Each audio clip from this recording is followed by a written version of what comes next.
کھلے آنکھ صلی اللہ کہتے کہتے، کھلے آنکھ صلی اللہ کہتے کہتے۔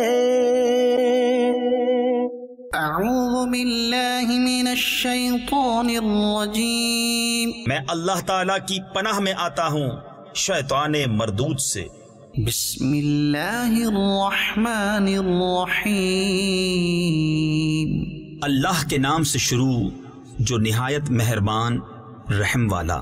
ان المنافقین یخادعون اللہ وهو خادعهم، بے شک منافق لوگ اپنے گمان میں اللہ کو فریب دیا چاہتے ہیں اور وہی انہیں غافل کر کے مارے گا۔ وَإِذَا قَامُوا إِلَى الصَّلَاةِ قَامُوا كُسَالَى يُرَاءُونَ النَّاسَ وَلَا يَذْكُرُونَ اللَّهَ إِلَّا قَلِيلًا، اور جب نماز کو کھڑے ہوں تو ہارے جی سے لوگوں کا دکھاوا کرتے ہیں اور اللہ کو یاد نہیں کرتے مگر تھوڑا۔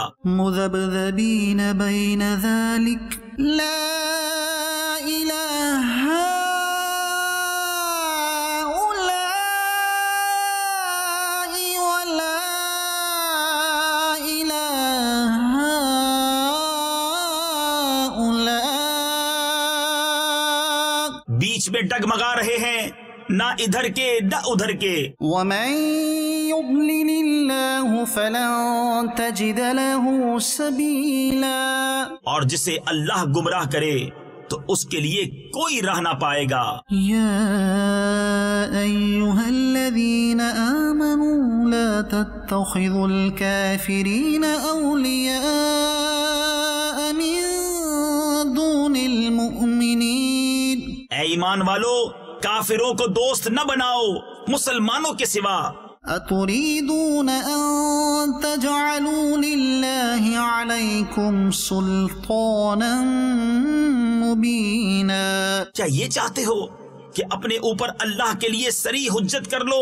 ان المنافقین فی الدرک الاسفل من النار، بے شک منافق دوزخ کے سب سے نیچے طبقے میں ہیں، ولن تجد لهم نصیرا، اور تو ہرگز ان کا کوئی مددگار نہ پائے گا۔ الا الذین تابوا واصلحوا واعتصموا باللہ واخلصوا دینهم للہ فاولئک مع المؤمنین، مگر وہ جنہوں نے توبہ کی اور سنورے یعنی اپنی اصلاح کی اور اللہ کی رسی مضبوط تھامی اور اپنا دین خالص اللہ کے لیے کر لیا تو یہ مسلمانوں کے ساتھ ہیں۔ وسوف يؤتي الله المؤمنين اجرا عظيما، اور ان قریب اللہ مسلمانوں کو بڑا ثواب دے گا۔ ما يفعل الله بعذابكم ان شكرتم وآمنتم، اور اللہ تمہیں عذاب دے کر کیا کرے گا اگر تم حق مانو اور ایمان لاؤ۔ وكان الله شاكرا عليما، اور اللہ ہے صلہ دینے والا جاننے والا۔ لا يحب الله الجهر بالسوء من القول إلا من ظلم، وَكَانَ اللَّهُ سَمِيعًا عَلِيمًا، اللہ پسند نہیں کرتا بری بات کا اعلان کرنا مگر مظلوم سے، اور اللہ سنتا جانتا ہے۔ إِن تُبْدُوا خَيْرًا أَوْ تُخْفُوهُ أَوْ تَعْفُوا عَن سُوءٍ فَإِنَّ اللَّهَ كَانَ عَفُوًّا قَدِيرًا، اگر تم کوئی بھلائی علانیہ کرو یا چھپ کر یا کسی کی برائی سے در گزرو تو بے شک اللہ معاف کرنے والا قدرت والا ہے۔ إن الذين يكفرون بالله ورسله ويريدون أن يفرقوا بين الله ورسله ويقولون نؤمن ببعض ونكفر ببعض ويريدون أن اتخذوا بین ذلک سبیلا. وہ جو اللہ اور اس کے رسولوں کو نہیں مانتے اور چاہتے ہیں کہ اللہ سے اس کے رسولوں کو جدا کر دیں، اور کہتے ہیں ہم کسی پر ایمان لائے اور کسی کے منکر ہوئے، اور چاہتے ہیں کہ ایمان و کفر کے بیچ میں کوئی راہ نکال لیں. اولئک هم الکافرون حقا. یہی ہے ٹھیک ٹھیک کافر. وَأَعْتَدْنَا لِلْكَافِرِينَ عَذَابًا مُهِينًا. اور ہم نے کافروں کے لیے ذلت کا عذاب تیار کر رکھا ہے. صدق اللہ العظیم. الحمدللہ رب العالمین والصلاة والسلام علی سید الانبیاء والمرسلین، اما بعد فاعوذ باللہ من الشیطان الرجیم، بسم اللہ الرحمن الرحیم. مدنی چینل کے ناظرین، آپ دیکھ رہے ہیں پروگرام کھلے آنکھ صلی اللہ کہتے کہتے رب العالمین جل وعلا کے مقدس کلام قرآن مجید کی آیات بینات سے الحمدللہ عز و جل سلسلے کا آغاز ہوا. تلاوت اور ترجمہ سنا گیا. نعت رسول مقبول صلی اللہ تعالیٰ علیہ وآلہ وسلم کو بھی انشاءاللہ شامل سلسلہ کریں گے. آج کا ٹاپک میں اناؤنس کروں تو یہ ہے کہ با اعتماد کیسے بنا جائے. کس کس موقع پر پر اعتماد ہونے کی ضرورت ہے، لوگوں کا اپنے اوپر اعتماد بحال کرانے کی ضرورت ہے. یہ کیسے ہو سکتا ہے؟ کانفیڈنس لوز بندہ کن صورتوں میں کر جاتا ہے؟ کیا محرکات، کیا اسباب اس کے ہوتے ہیں؟ انشاءاللہ عز و جل سارے ہی پہلوؤں کو کوشش کی جائے گی کہ سلسلے میں شامل کیا جائے. رب العالمین جل وعلا کے پیارے محبوب، اس کے آخری نبی، پیارے نبی صلی اللہ تعالیٰ علیہ وآلہ وسلم کی مبارک ذات پر درود و سلام پڑھنے کے بے شمار فضائل، بے شمار برکات.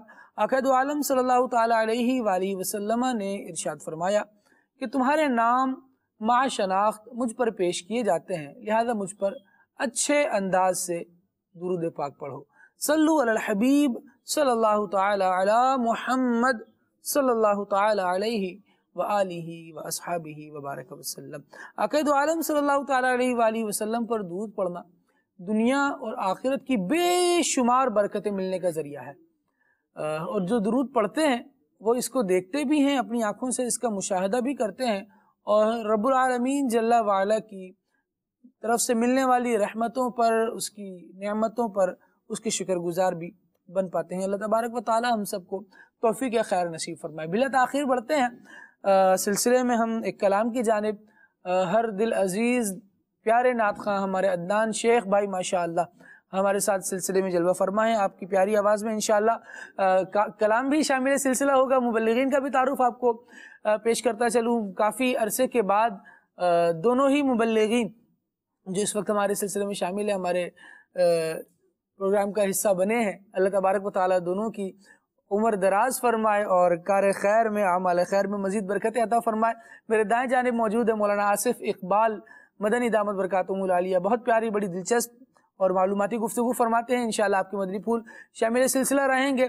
مولانا منعم میرے دل کے قریب موجود ہیں ماشاءاللہ. اللہ کریم آپ کو بھی برکت عطا فرمائے اور دارین میں سلامتیاں نصیب فرمائے. انشاءاللہ جب ٹاپک کی طرف آئیں گے با اعتماد کیسے بنا جائے تو قیمتی باتوں سے لطف بھی اٹھائیں گے، محظوظ بھی ہوں گے، اور انشاءاللہ اپنے گلدستے کو اور سجائیں گے.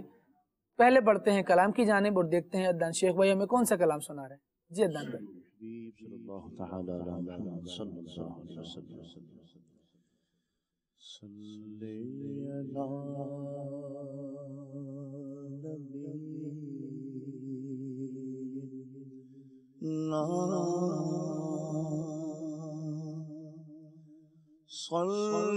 علی محمد صلی علی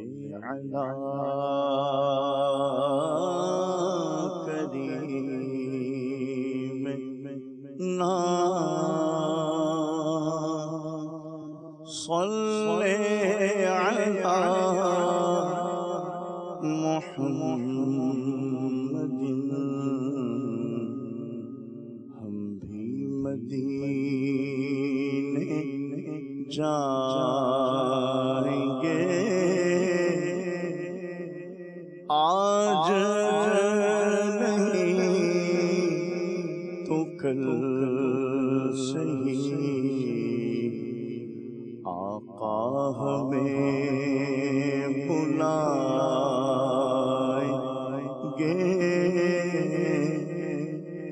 آج تو کل صحیح صلی علی شفیعنا صلی علی محمد وہ جو نہ تھے تو کچھ نہ تھا،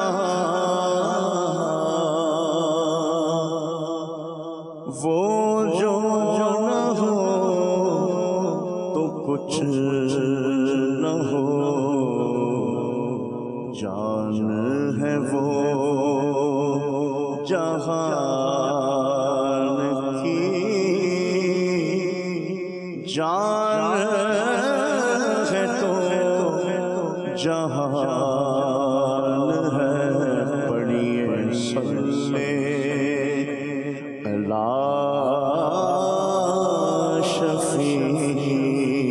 شفیعنا صلی علی محمد،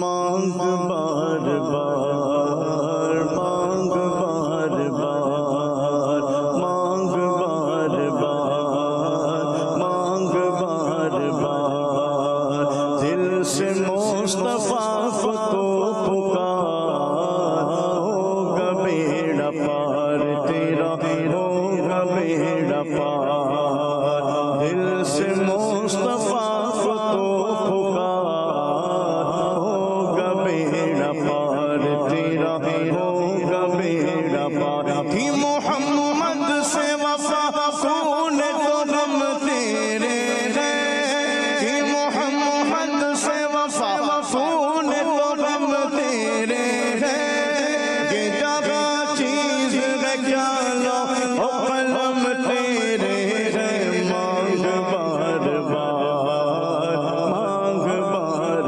بار، دل سے مصطفیٰ کو تو پکار، ہوگا بیڑا پار تیرا، ہوگا بیڑا پار، جہاں جہاں بھی گئے وہ کرم کر کے گئے، جہاں جہاں بھی گئے وہ کرم کر کے گئے، کسی نے مانگا نہ مانگا وہ جھولی بھرتے گئے، مانگ بار بار، مانگ بار بار، دل سے مصطفیٰ کو تو پکار، ہوگا بیڑا پار تیرا، ہوگا بیڑا پار، وہاں کیا جو کرم ہے شہبت تیرا، وہاں کیا جو کرم ہے شہبت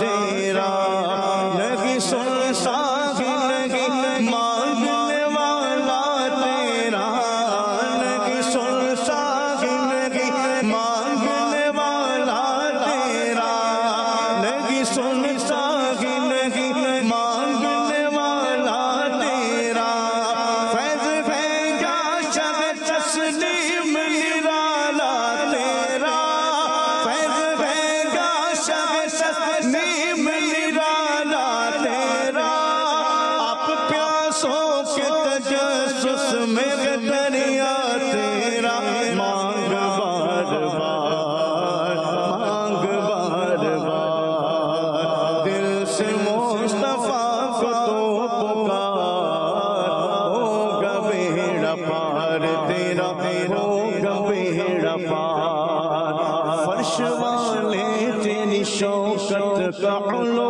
کیا جانے، فرش والے تیری شوکت کا علو کیا جانے، حسن عرش پہ اڑتا ہے پریرا تیرا، حسن عرش پہ اڑتا ہے پریرا تیرا، ہے تو مالک خاک ہو مالک کے غبیر، میں تو مالک لکھا ہوں خاک ہو مالک کے غبیر، یعنی محبوب و محب میں نہیں میرا تیرا مانگ بار بار، مانگ بار بار، دل سے مصطفیٰ کو تو پکار، ہوگا بیڑا پار تیرا، ہوگا بیڑا پار، ہوگا بیڑا پار تیرا، ہوگا بیڑا پار۔ سبھی راحت و تسکین میں ڈھل جاتے گئے، جب کرم ہوتا ہے حالات بدل جاتے ہیں، جب کرم ہوتا ہے حالات بدل جاتے ہیں، کوئی دیکھے تو صحیح ان کی دعائیں دے کر، یا محمد سے تو پتھر بھی پگھل جاتے ہیں، مانگ بار بار، مانگ بار بار، دل سے مصطفیٰ کو تو پکار، ہوگا بیڑا پار تیرا، ہوگا بیڑا پار تیرا، ہوگا بیڑا پار۔ حضور ایسا کوئی انتظام ہو جائے، سلام کے لیے حاضر غلام ہو جائے، سلام کے لیے حاضر غلام ہو جائے، سلام کے لیے حاضر غلام ہو جائے، نصیب بالوں میں میرا بھی نام ہو جائے، جو زندگی کی مدینے میں شام ہو جائے، مانگ بار بار، مانگ بار بار، دل سے مصطفیٰ کو تو پکار، مانگ بار بار، مانگ بار بار، دل سے مصطفیٰ کو تو پکار، ہوگا بیڑا پار تیرا، ہوگا بیڑا پار۔ حاجیوں آؤ شہنشاہ کرو دیکھو، حاجیوں آؤ شہنشاہ کرو دیکھو، کعبہ تو دیکھ چکے کعبے کا کعبہ دیکھو، کعبہ تو دیکھ چکے کعبے کا کعبہ دیکھو، اور سے سلسلہ کعبے سے آتی ہے صدا، اور سے سلسلہ کعبے سے آتی ہے صدا، میری آنکھوں سے میرے پیارے کا روضہ دیکھو، مانگ بار بار، مانگ بار بار، دیوانے مانگ بار بار، مانگ بار بار، دل سے مصطفیٰ کو تو پکار،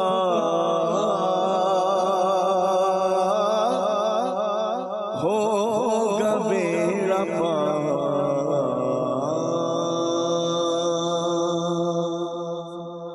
سبحان اللہ، سبحان اللہ۔ اللہ رب العالمین جل وعلا مصطفیٰ کریم علیہ السلام کی محبت ہمیں اور عطا فرمائے، عقائد عالم صلی اللہ تعالیٰ علیہ وآلہ وسلم کی بارگاہ میں ہم سب کو با ادب انداز سے اپنی حاضریاں پیش کرنے کی سعادت نصیب فرمائے۔ مدنی چینل کے ناظرین، ٹاپک ہے سلسلے کا با اعتماد کیسے بنا جائے۔ با اعتماد ہونا، خود اعتمادی ہونا، پر اعتماد کہلانا، یہ کیا ہوتا ہے؟ اس کی کیا تعریف ہے؟ کس بندے کو کہا جا سکتا ہے کہ یہ بندہ واقعی پر اعتماد ہے؟ آصف بھائی سے انشاءاللہ پوچھتے ہیں، آصف بھائی کیا فرماتے ہیں اس بارے میں؟ بسم اللہ الرحمن الرحیم۔ اس ٹاپک کی بنیادی طور پر دو جہتیں بنتی ہیں۔ سبحان اللہ۔ ایک تو یہ ہے کہ ہم کس پر اعتماد کریں، ٹھیک ہے، یعنی دوسرے شخص پہ اعتماد کرنا، کون کس کا با اعتماد ڈیلر ہے، اور اسی طرح جو ہے وہ خود جو ہے وہ ایسی صلاحیت اپنے اندر پیدا کرنا، ایسے اوصاف پیدا کرنا کہ لوگ ہم پر اعتماد کریں. واہ پیاری. ایک تو ہے کسی اور پر اعتماد کرنا، ایک خود پر اعتماد، یعنی خود با اعتماد ہونا کہ لوگ ہم پر بھی اعتماد کریں. تو دو اس کی جہتیں ہیں. تو دونوں جہتوں کے اعتبار سے اگر ہم اس پر غور کریں تو آپ یہ دیکھیں خالد بھائی جی کہ لقد کان لکم فی رسول اللہ اسوۃ حسنہ، واہ جی واہ. تمہارے لیے رسول اللہ صلی اللہ تعالی وسلم کی زندگی بہترین نمونہ ہے. آئیڈیل ہر لحاظ سے نبی پاک صلی اللہ تعالی علیہ وسلم کی ذات گرامی ہے. سبحان اللہ. تو ہر لحاظ سے اب دیکھیں نبی پاک صلی اللہ تعالی وسلم نے جو 40 سال گزارے مکے میں، جی آپ علیہ السلام نے امانت اور جو ہے وہ سچائی اس کو جو ہے وہ لوگوں کے سامنے پیش کیا. 40 سال تک مسلسل نبی پاک علیہ السلام نے اپنا اعتماد معاشرے میں بنایا، اور اس معاشرے میں بنایا کہ جو بے پڑھے تھے لوگ، ان پڑھ معاشرہ جس کو کہا جاتا تھا، اور وہ جاہلیت کا دور کہلاتا تھا، اور وہ ایسے لوگ جو بات بات پہ جھگڑنا شروع کر دیتے تھے، اور جھوٹ ان کی جو ہے وہ اوڑھنا بچھونا تھا، جھوٹ بول دیا کرتے تھے، اور امانتوں میں خیانت لوگ کر دیا کرتے تھے. تو ایک عام تھی ایسی برائیاں. ایسے معاشرے میں نبی پاک صلی اللہ تعالی علیہ وسلم نے 40 سال مسلسل اپنی زندگی کے اس میں آپ علیہ السلام نے سچائی کی اور امانت کی مثال قائم کی. اور پھر آپ علیہ الصلوۃ والتسلیم نے جب اعلان نبوت کیا اس میں آپ علیہ السلام نے پہلی بات یہی رکھی کہ دیکھو میں نے تمہارے درمیان 40 سال کا وقت گزارا ہے، تو میرے بارے میں تم کیا کہتے ہو. اب قوم کا اعتماد دیکھیں کیسا بن گیا کہ انت صادق الوعد الامین، کہ ہم نے تو آپ کو ہمیشہ بات میں سچ بولنے والا اور امانت پہ پورا اترنے والا پایا ہے. آپ امین ہیں اور آپ جو ہے وہ سچے ہیں. اب آپ غور کریں کہ جو کفار ہیں اور اس قدر جو ہے وہ جہالت کا شکار ہیں، ایسے لوگوں نے بھی جب دیکھا کہ ایک شخص جو ہے وہ سچ بولتا ہے، امانت میں خیانت نہیں کرتا، حتیٰ کہ وہ ہجرت کر کے جانے لگے ہیں جب مکے سے مدینے، انہی کے ظلم و ستم کی وجہ سے اس وقت بھی آپ علیہ السلام کے پاس امانتیں موجود ہیں. اب کردار کے کھرے جی. تو اب کردار ایسا پیش کیا نبی پاک صلی اللہ تعالی علیہ وسلم نے کہ آپ نے ہمیشہ سچ بولا اور سچ کی آپ نے ترویج کی ہے. اسی طرح آقا کریم علیہ السلام نے امانتوں کی پاسداری کی ہے، اور خود بھی ارشاد فرمایا کہ من لا امانت لہو لا دین لہو، کہ جس کی کوئی امانت نہیں اس کا کوئی دین نہیں. تو نبی پاک صلی اللہ تعالی علیہ وسلم نے اس انداز پر اپنی زندگی گزاری کہ لوگوں کا اعتماد حاصل کر لیا، لوگوں نے آپ علیہ السلام پر اعتماد کیا. اب آپ یہ دیکھیں کہ اعتماد کرنے والے پھر دو حصوں میں بڑھ گئے. ایک تو وہ تھے جن کے نصیب میں ازلی ہدایت لکھی تھی، انہوں نے نبی پاک علیہ السلام کا کلمہ پڑھا اور آقا کریم علیہ السلم کے دامن سے وابستہ ہو گئے. اور دوسرے وہ تھے جو ہٹ دھرم ہوتے ہیں. بعض لوگوں کے سامنے آپ کتنی اچھے بن جائیں، کہتے ہیں نا کہ بھئی میں کسی کے لیے سونا بھی بن جاؤں گا تب بھی وہ اعتماد نہیں کرے گا، میں کسی کے لیے جو ہے وہ ہر طرح کی قربانی دے دوں پھر بھی وہ میری بات نہیں مانے گا. تو معاشرے میں ایسے ہٹ دھرم لوگ بھی ہوتے ہیں کہ آپ کی ساری قربانیاں، آپ کے سارا جو ہے وہ آپ کا جو آپ نے آپ کے اندر سچائی ہے، آپ کی امانت داری ہے، دیانت داری ہے، آپ کا صدق و وفا ہے، وفاداری کی علامت ہے، ساری صفات آپ کے اندر پائی جاتی ہیں، پھر بھی وہ لوگ آپ پر اعتماد نہیں کرتے یا کرنا نہیں چاہتے، تو وہ ان کی ہٹ دھرمی ہوتی ہے. تو یوں آپ یہ دیکھیں کہ اس سے حاصل کیا ہوا کہ نبی پاک صلی اللہ تعالی علیہ وسلم کی سیرت میں آپ یہ دیکھیں وہ سیرت ہے جو اعلان نبوت سے پہلے کی ہے. یعنی جوانی کا جو پیریڈ ہے اس وقت میں خود کو منوانا بہت بڑی بات ہوتی ہے. کہتے ہیں کہ بات منوانے سے پہلے ذات منوانی چاہیے. لوگ آپ کو مان جائیں، آپ کی شخصیت کو مان جائیں تو پھر آپ کی بات بھی ماننا شروع کر دیں گے. تو آپ یہ دیکھیں کہ نبی پاک علیہ السلام نے پہلے اپنی شخصیت کو منوایا. وہ اس کے اندر آپ یہ دیکھیں ان عناصر کیا ہیں. آقا کریم علیہ السلام نے ایک اچھا کردار پیش کیا، ایک ستھرا کردار پیش کیا، پاکیزہ کردار پیش کیا، اس میں سچائی ہے، اس میں امانت ہے. اب دیکھیں کتنا بڑا اعتماد لوگوں کا ہو گیا کہ انہوں نے جو ہے وہ بن دیکھے اللہ تعالیٰ پر ایمان لے آئے. سبحان اللہ. اللہ تعالیٰ کو مان لیا, جنت کو نہیں دیکھا لیکن مان لیا, دوزخ کو نہیں دیکھا مگر مان لیا. اسی طرح سے جو نبی پاک علیہ السلام نے جو وعدہ اور وعید بتائے سب پر ایمان لے آئے.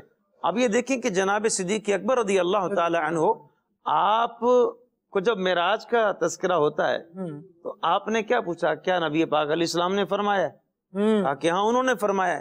کہا پھر ٹھیک ہے, انہوں نے کہا ہے تو سچ کہتے ہیں, کیونکہ ہم ان کی باتوں کو, وہ جو آسمان کی باتیں ہمیں خبریں دیتے ہیں تو ہم تو اس پر ایمان رکھتے ہیں. تو آقا کریم علیہ السلام نے ہمیں معراج کی خبر دی ہے, ہم اس پر اس کی بھی تصدیق کرتے ہیں. تو آپ کو بھی صدیق کہا جانے لگا.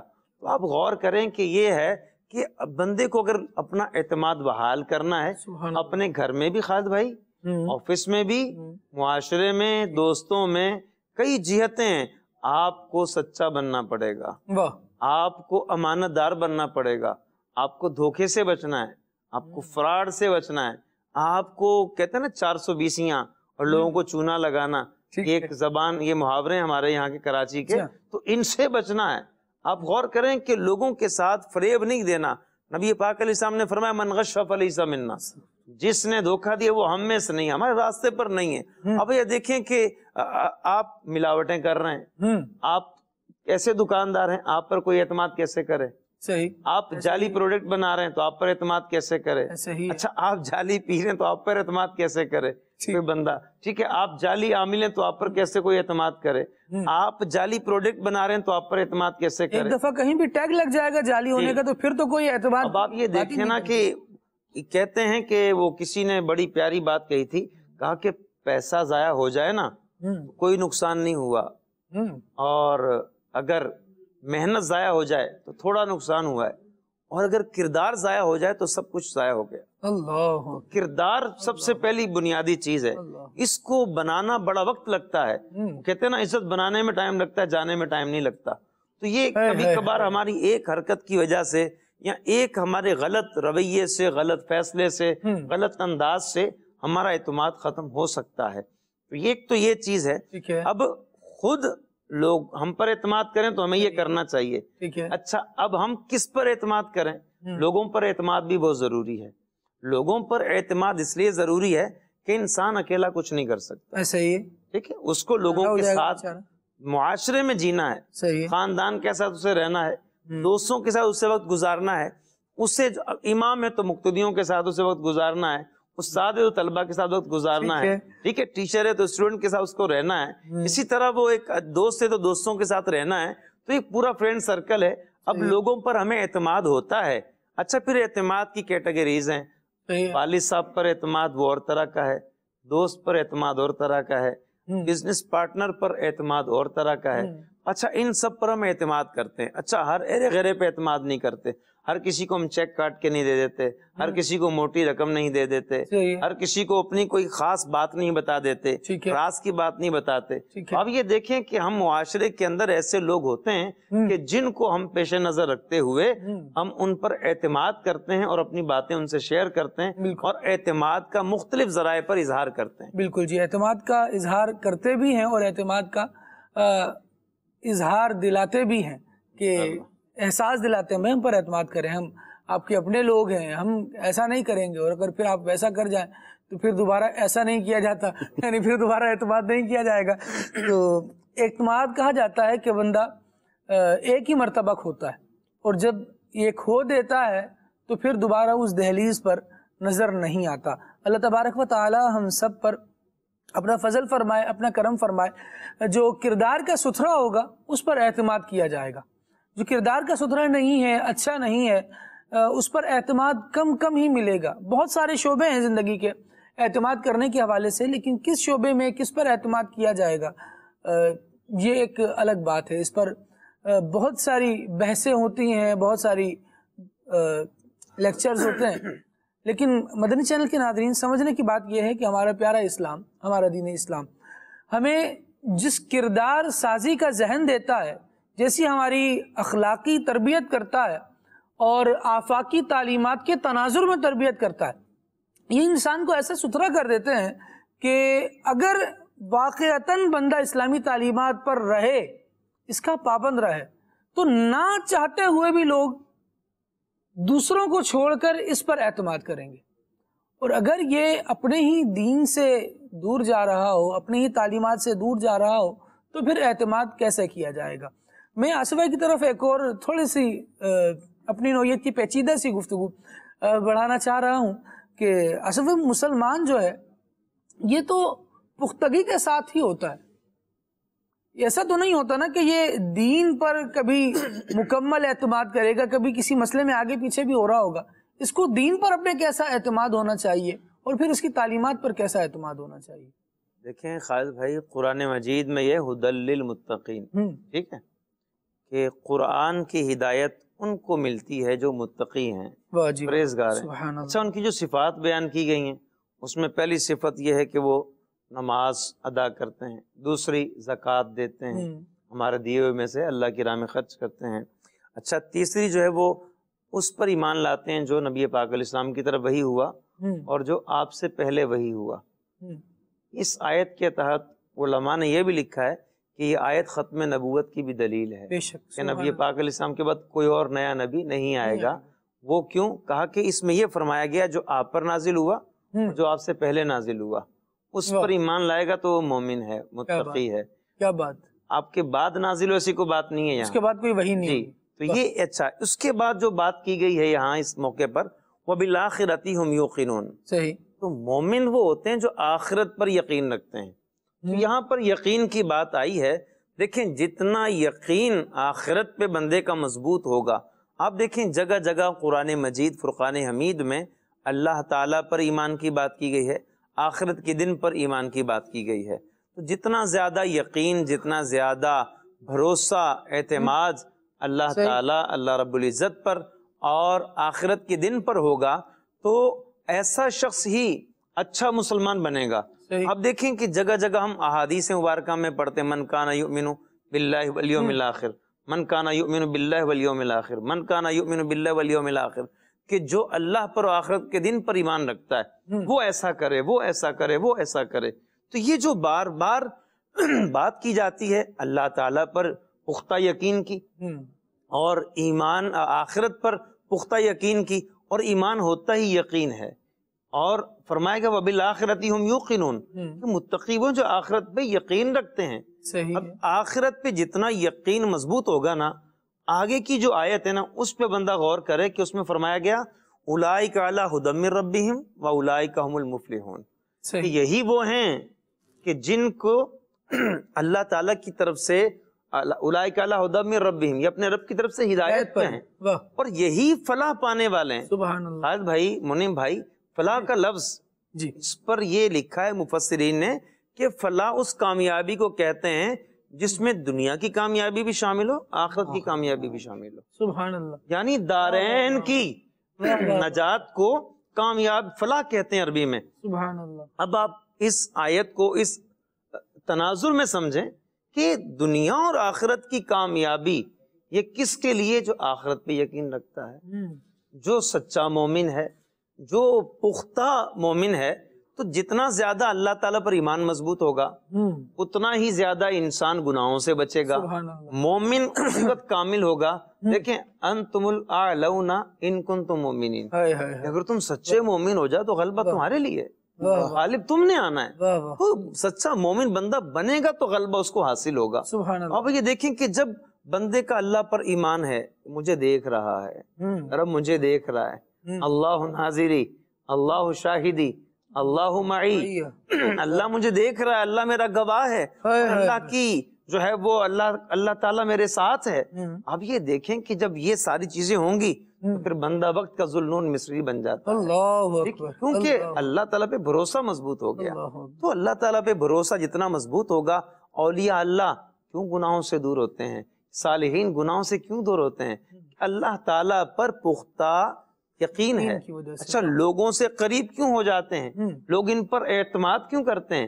یار وہ اس بزرگ سے دعا کرانی ہے، وہاں حاضری دینی ہے، اس کی بارگاہ میں جانا ہے، امیر اہل سنت کی زیارت کرنی ہے، ہمیں مدنی مذاکرے میں جانا ہے، ان کے وسیلے سے دعا کرنی ہے یا ان سے دعا کرانی ہے۔ اس کی وجہ کیا ہے کہ آپ یہ دیکھیں کہ جس کا اللہ پر بھروسہ مضبوط ہو گیا، لوگ اس پہ بھروسہ کرنا شروع کر دیتے ہیں. سبحان اللہ، سبحان اللہ. یہاں میں بھی آپ دیکھیں کہ اگر ایک جملہ کہوں گا خالد بھائی ضرور کہ جس شخص کو اللہ پر بھروسہ نہیں اس پہ لوگ کیسے بھروسہ کریں؟ جس کو اللہ پر اعتماد نہیں لوگ اس پر کیسے اعتماد کریں؟ جو دین پر اعتماد نہیں کر رہا لوگ اس پر کیسے اعتماد کریں گے؟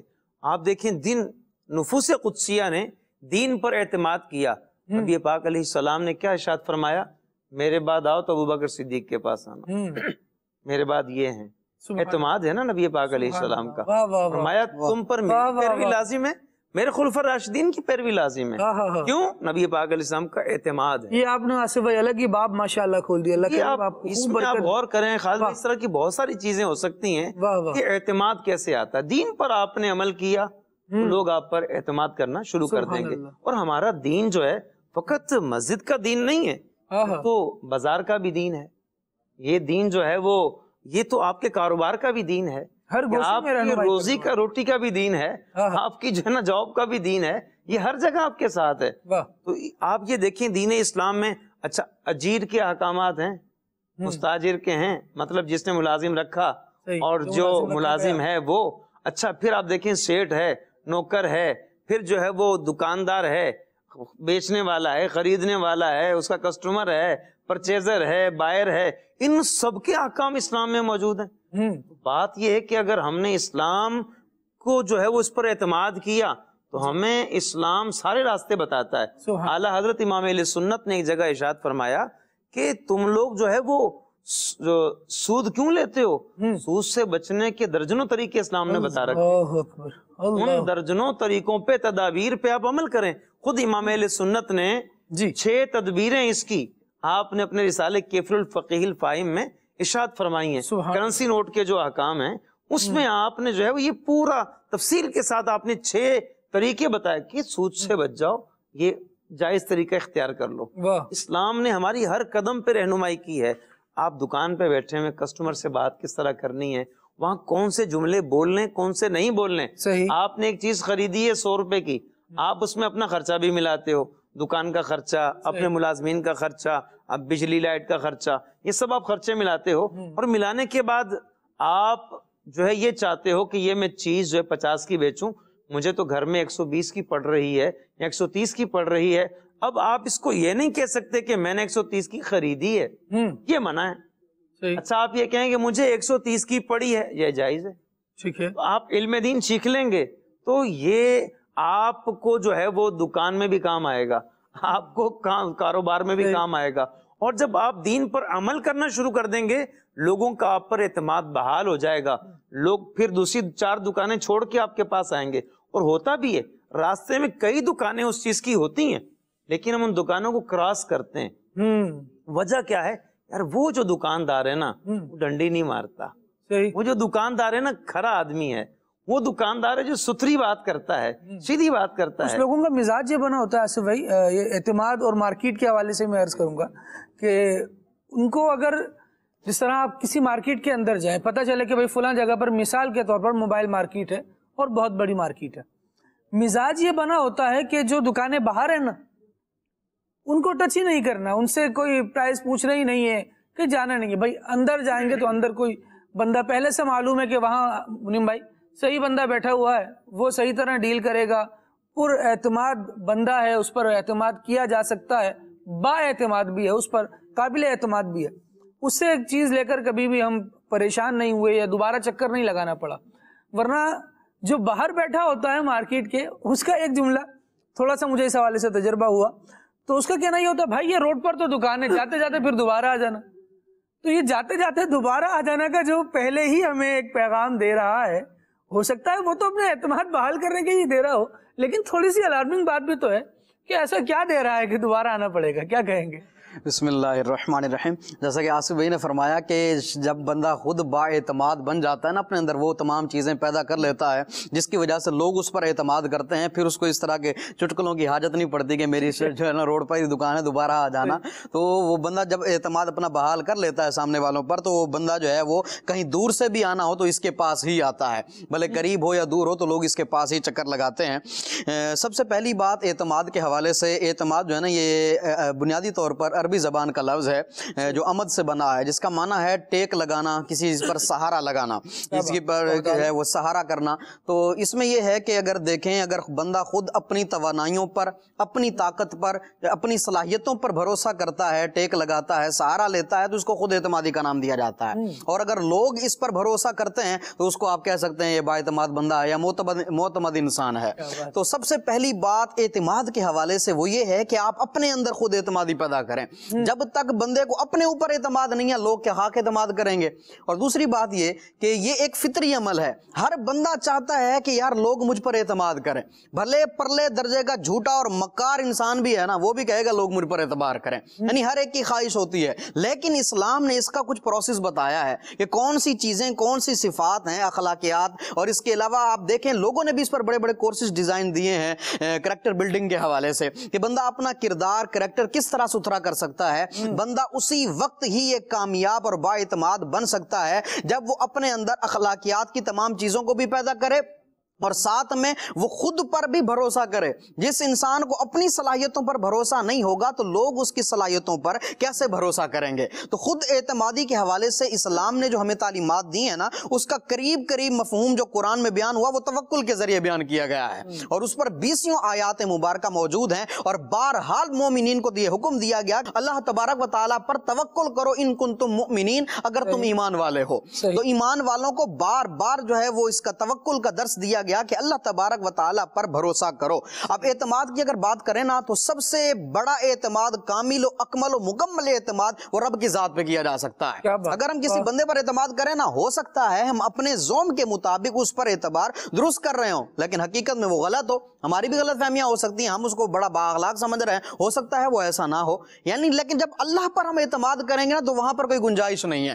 اللہ تبارک و تعالیٰ پر جو توکل ہے وہ بڑا مضبوط ہوتا ہے، اللہ تبارک و تعالیٰ پر جو ہمارا توکل اور کامل یقین ہے وہ بڑا مضبوط ہوتا ہے، لیکن لوگوں پر اعتماد کے حوالے سے ہماری غلط فہمی بھی ہو سکتی ہے۔ اور اب دیکھیں کہ سب سے بڑا اعتماد جو کیا وہ آقا علیہ السلام نے کیا۔ اب کس طرح دیکھیں، مثال کے طور پہ آقا علیہ السلام نے، جس طرح آصف بھائی نے فرمایا کہ آقا علیہ السلام نے 40 سالہ زندگی گزارنے کے بعد کیا اعلان فرمایا؟ ابھی تک کوئی معجزہ نہیں دکھایا۔ کہا لوگوں کیا تم نے مجھے کبھی جھوٹ بولتے دیکھا؟ نہیں دیکھا۔ کیا تم نے کبھی مجھے دھوکہ کرتے ہوئے دیکھا؟ کہ نہیں دیکھا۔ کیا تم نے مجھے کبھی امانت میں خیانت کرتے دیکھا؟ کہ نہیں دیکھا۔ کہ جب اس طرح کا معاملہ آج تک نہیں ہوا تو میں آج کیسے جھوٹ بول سکتا ہوں؟ آقا علیہ السلام کا یہ انداز، آپ کا کردار لوگوں کے سامنے تھا۔ علماء کرام نے لکھا نا کہ اگر آقا علیہ السلام کوئی معجزہ نہ بھی دکھاتے تو آپ کا کریکٹر ہی کافی تھا۔ آقا علیہ السلام کی نبوت کی اعلیٰ دلیل تھی یہ۔ تو یہاں پر آپ دیکھیں خود اعتمادی کو پیدا کرنے کے حوالے سے سب سے پہلے آقا علیہ السلام نے جب لوگوں کو جو ہے وہ دین کی تبلیغ کی تو لوگ طرح طرح کی باتیں کرنے لگے، کسی نے کیا کہا، کسی نے کیا کہا، کسی نے ظلم و ستم کی آندیاں چلائیں، کسی نے قہر و جبر کے پہاڑ توڑے، اور کسی نے جو ہے وہ معاذ اللہ طرح طرح کی باتیں کی۔ آقا علیہ السلام کو ذہنی اذیتیں بھی دیں اور آقا علیہ السلام کو بڑی تکلیفیں پہنچائی گئی، یہ بچہ جانتا ہے۔ لیکن آقا علیہ السلام نے کیا یہاں پر اپنا اعتماد کھو دیا؟ نہیں، بلکہ آقا علیہ السلام کا حوصلہ مزید بڑھا کہ نہیں، میں نے ان کو دین کی تبلیغ کرنی ہے۔ حالانکہ آپ کے پاس اختیار بھی تھا، اقتدار بھی تھا، فرشتے آپ کے پاس آ گئے تھے، یا رسول اللہ آپ حکم کریں ہم تہس نہس کر کے رکھ دیں گے۔ کہا نہیں، مجھے ان سے نہیں، مجھے ان کی نسلوں سے ایمان کی امید ہے۔ آقا علیہ السلام اور اللہ تبارک و تعالیٰ نے بھی ڈھارس بندھائی، اے محبوب اگر یہ لوگ نہیں مانتے، فَإِن تَوَلَّوْا، اگر یہ پھر جائیں آپ کی بات کو نہ سنیں نہ مانیں، آپ کیا کریں؟ فَقُلْ حَسْبِيَ اللَّهُ، آپ کہتے ہیں کہ میرے لیے اللہ ہی کافی ہے۔ یعنی اللہ تبارک و تعالیٰ کا یہ فرمانا، محبوب ان سے کہہ دو مجھے اللہ کافی ہے، یہ اللہ تبارک و تعالیٰ پر یعنی اعتماد کی انتہا ہے۔ الیس اللہ بکاف عبدہ، جی بے شک آپ دیکھیں کہ آقا علیہ السلام نے یہ اعتماد کی انتہا کر دی۔ اس طرح دیگر انبیاء کرام کے بھی 20 واقعات کتب سیر کے اندر موجود ہیں۔ شعیب علیہ السلام نے لوگوں کو تبلیغ کی، لوگوں کے ریمارکس کیا تھے؟ لوگوں نے طرح طرح کی باتیں کی، دھمکیاں دینا شروع کر دی۔ حضرت شعیب علیہ السلام نے کیا فرمایا؟ فرمایا ٹھیک ہے، تم نے جو کرنا ہے کر لو، میں اللہ کا نبی ہوں، اللہ کا پیغام میں نے تم تک پہنچا دیا ہے، اور اب آپ نے فرمایا کہ جو تم پلان بنانا چاہتے ہو، جو تمہارا منصوبہ ہے، جو تم کرنا چاہتے ہو میرے خلاف کر لو۔ یعنی آپ دیکھیں جب اللہ کے نبی جلال میں آیا، آپ کا یہ انداز اعتماد تھا اللہ پر کہ میں نے اللہ تبارک و تعالیٰ کا پیغام تم پر پہنچا دیا، میں نے کوئی غلط نہیں کیا۔ آپ اسی طرح دیکھیں انبیاء کرام کے واقعات بھی ہیں اور آقا علیہ السلام کا عمل بھی ہے، ان میں یہ بات ہمیں ملتی ہے کہ بندہ سب سے پہلے اپنے اوپر اعتماد کرے۔ اور اب اپنے اوپر اعتماد کرنے کے حوالے سے بنیادی چیز کیا ہے؟ جس شعبہ زندگی سے آپ وابستہ ہیں نا،